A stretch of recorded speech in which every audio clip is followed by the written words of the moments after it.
Pfizer has applied for emergency use authorization for their coronavirus vaccine in India, becoming the first company to do so. Now, remember, the Pfizer vaccine has already been given emergency use authorization in the UK as well as in Bahrain. Now, well, what sources are indicating to NDTV is that Pfizer can in fact get emergency use authorization in India, even though Pfizer has not conducted clinical trials in India, if the Drug Controller General of India is satisfied by the trial data that is obtained from the company on the basis of trials that have been conducted abroad. So, on the basis of the foreign trial data results, sources say that emergency use can actually be given. However, this will have to happen on the discretion of the Indian regulator. Sources also indicate that consent of a person will be needed so that this vaccine can be administered for emergency use. Now, that is as far as the DCGI is concerned, but there are some very real logistical questions that are associated with the Pfizer vaccine. It will cost around $20 per dose. And most importantly, the vaccine needs to be stored and transported in minus 70 degrees Celsius. Now, logistically, this is a huge challenge for a country like India. My colleague Sukirti, who's been tracking the details of this story, now joins us. Sukirti, very interesting development that we're reporting this morning. One didn't really anticipate that Pfizer, which has no tie-up with India, hasn't conducted clinical trials in India, has very serious logistical questions with the storage and distribution of the vaccine in India, would actually be applying for emergency use authorization.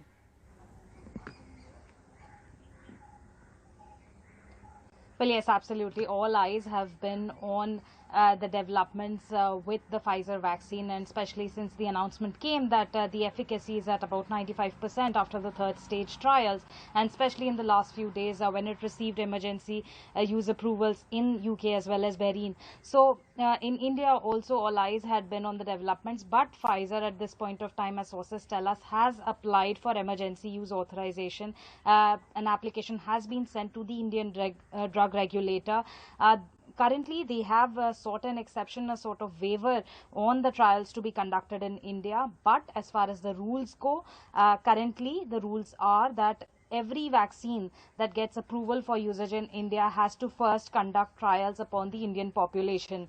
Now, and because these are extraordinary circumstances and there are certain provisions in the rules that allow the DCGI, the drug regulator, to make exceptions, they have the powers to do that. But historically, such powers have never been used, such exceptions have never been made, but remains to be seen whether the DCGI, looking at these circumstances, will give emergency use authorization. But even after that approval comes in, the more logistical, the ground reality aspect that remains the difficulty is that how will we have the kind of ultra cold storage facilities that this vaccine needs at minus 70 degrees. And the cost factor, Sukirti. So even if emergency use authorization is granted to the Pfizer vaccine on the discretion, of course, of the DCGI, if it is satisfied with the trial data that it obtains, there are very serious logistical questions as well as cost questions that are associated with the dissemination of this vaccine in India. Appreciate you for joining us with the very latest.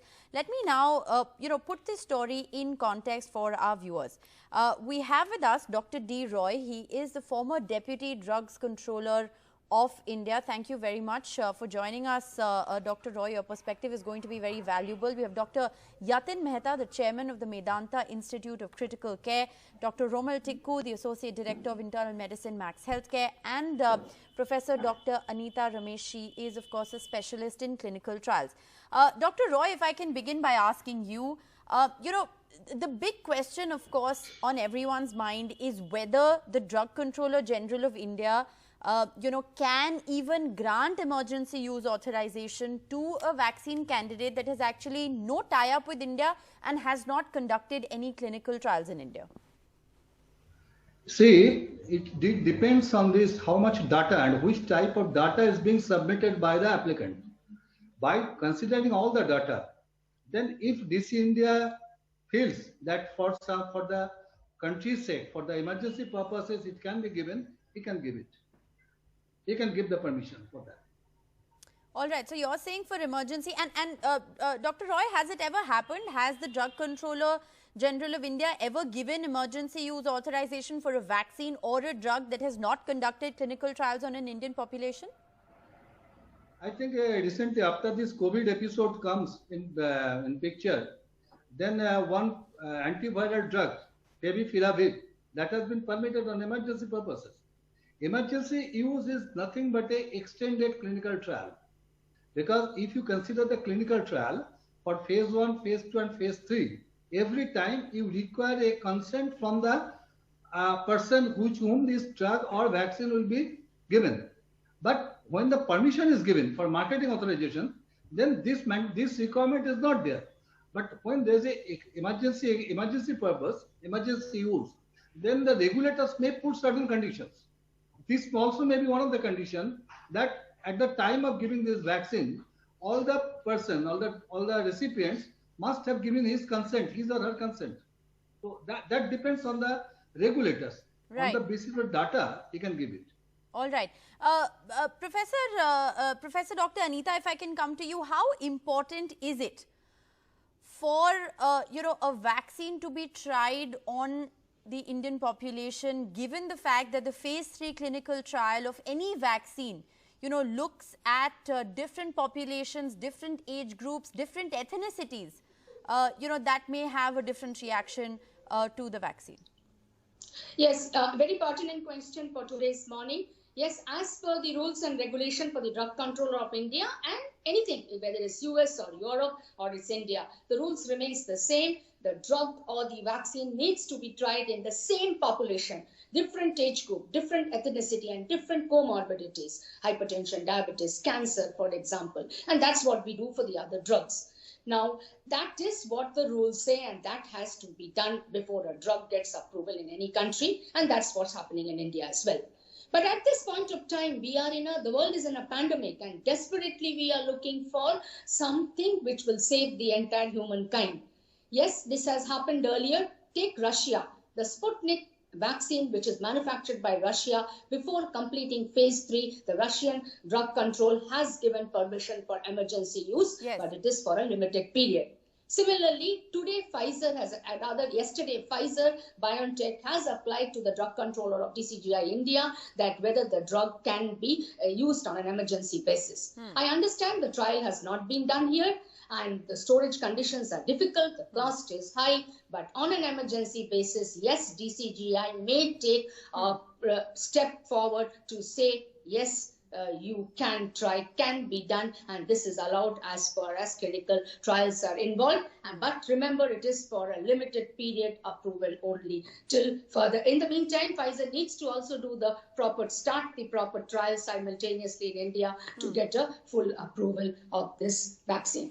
Let me while of course we've looked at this from a trial point of view, we've also, tried to understand what is the thinking as far as the drug controller is concerned. I think it's important for our viewers to also get perspective on what it means for us. If I want to tomorrow go ahead and get this vaccine, is it safe? Dr. Tikku, emergency use authorization of vaccines requires, like Dr. Roy explained, the consent of the person to be given.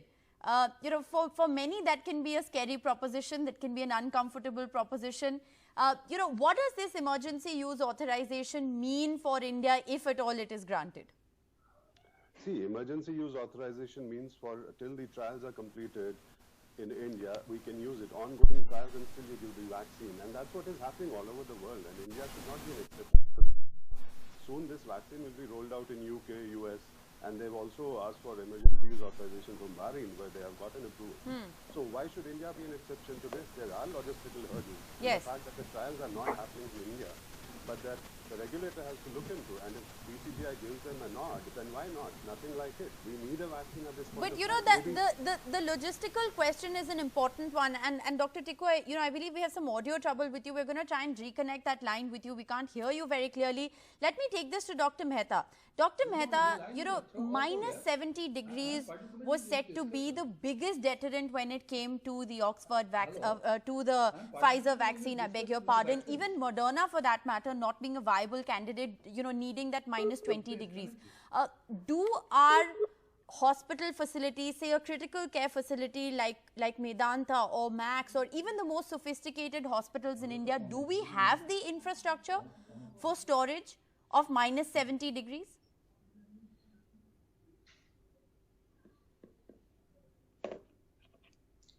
Particularly would have the facilities for that sort of storage, but most Sorry, Dr. other Mehta, secondary could you just repeat yourself? See, most of the tertiary care hospitals of high level would have the facilities. The blood banks would have facilities for minus 70, but most of the primary or tertiary care centers, hospitals will not have this facility. So it is not only a question of minus 70. If you go through the details of how Pfizer vaccine I cannot listen is to anything. be stored and I'm in a discussion with transported, this, your program, TV program. and Sorry, Dr. how Mehta, it is please to go be ahead. taken out within a few minutes, it has to be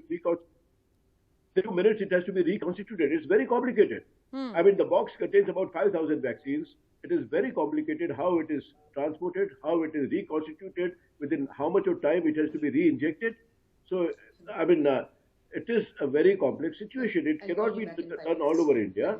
Although I don't have a problem with emergency this thing, although it has not been tried in the ethnic population of India. Racially, we are a bit different. So we are taking shortcuts, even on safety from that point of view.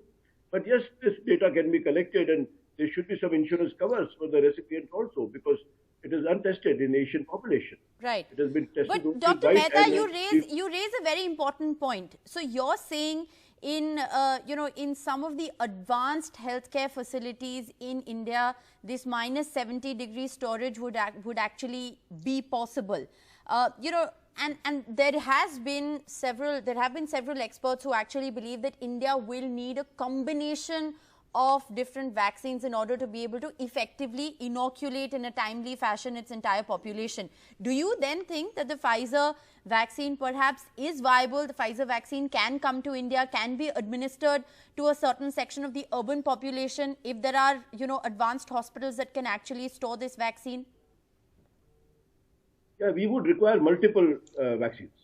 And I'm sure next month other vaccines are also going to come, which are going to be logistically easier and cheaper. But meanwhile, till it comes, I don't have a problem in selected population if you use the Pfizer vaccine. I mean, if people can afford it, because the government cannot afford to vaccinate all of the population by the Pfizer vaccine, not only the cost, but the logistics also. So until that time, the other vaccines come in, it's December, I'm sure they are going to come in, then we can use it. Yes. All right, very interesting to actually understand the different points of view. Dr. Roy, if I can come back to you, does the Drug Controller General of India, in unprecedented situations like the one that we're facing right now, we are in the midst of a pandemic, which is why the Drug Controller General of India would even consider, if it is satisfied with the foreign trial data, to actually go ahead with this authorization. But, I want you to respond to the point that Dr. Anita Ramesh made earlier about the fact that it is extremely important for a vaccine or a drug to be tried on the ethnic population in India to understand its effect. Is that something that you believe will be, a big drawback or a big question mark as far as the DCGI approval is concerned? In fact, if you consider our rules, then phase 3 clinical trial, what Dr. Anita said, it is a correct one. It has to be studied on a population of different ethnic group, different age group, different morbidity group, then a different gender group, whether it's a pregnant woman or not. So many factors has to be kept in the study. But for emergency purposes, if the regulator if the regulator is satisfied with the data which has been conducted outside India, submitted by the manufacturers, that it can be emergency permission can be given. It can be given with putting certain conditions. Again, I'm telling with certain conditions. And that which will be the condition, that depends on the data submitted by the applicants. Okay. So conditional emergency use authorization, if I understand you correctly, is something that the DCGI could consider in case of the Pfizer vaccine. Dr. Anita Ramesh, the other big question then is, given the fact that Pfizer already has tie-ups with the UK, with the United States, with countries in Europe, where does India really come in the pecking order, given the fact that we don't have any kind of a tie up with them. How soon, if this approval is given, can a vaccine be mobilized for India? Yes, what happens is this vaccine has been tried. Just one thing I want to tell before we proceed. This particular vaccine has been done on thousands of patients, like you mentioned, not patients, normal individuals in Europe and US, but major, on the whole, not much side effects has been noted. And that will be a big reassuring for the entire population in India and the world. Yes. There are not many serious side effects. Yes. So the results that has been produced in the West can be taken with confidence that it will also work on the Indian. It's something which gives us a little bit of more confidence. Okay. And 95% DCGI also efficacy. Yes, 95% it's a efficacy. good one. Yeah. See, in a vaccine trial, what we are looking is only 50% efficacy. That's enough. We can roll the vaccine. But 95% is pretty good and without Yes, without Dr. much side Tikku, we effects. lost that line with you, but I asked the same question to Dr. Mehta. Will a Pfizer vaccine, if approved in India, then therefore be a prerogative or something that is only available to urban India where, infrastructure can be created to support its storage? And also, will it only be available to a certain privileged section, given the fact that it is going to be $20 approximately per dose? Well, we have to be practical. This particular vaccine has issues, whether it's the cost, whether it's the logistical hurdles. We might have a challenge when it comes to smaller towns and rural areas. But what about the bigger cities? Yes. I think bigger cities already have an infrastructure in place. And I don't think it is impossible to have a cold storage, ultra cold storage there, because we already have the technical know-how. Government has been very proactive, and we have the experience of the vaccination programs that we've been doing over the years. So even if we manage to inoculate a fraction of a population, why not? If the healthcare workers get it, the frontline workers get it, or the vulnerable Dr. Mehta, population. that's an important question. Do you believe that this vaccine then is, if it is given emergency use authorization, could be good for our healthcare workers, those working on the front lines of coronavirus, to perhaps, be given this vaccine? Dr. Mehta? Yes, I would agree with you. Till the other vaccines come in, which are more doable logistically and cost-wise, Okay. till that time, this vaccine can fill in the blank. Yes. Okay, so this vaccine can fill in the blanks till we don't have, our own indigenous vaccines or the Oxford AstraZeneca vaccine, which is being mass produced in India, be available in our markets. It's a fascinating development that's taken place, and this has been a very interesting, informative conversation. Thank you all very much for sparing time to speak with us this Sunday morning. We'll, of course, keep a very close watch on this story.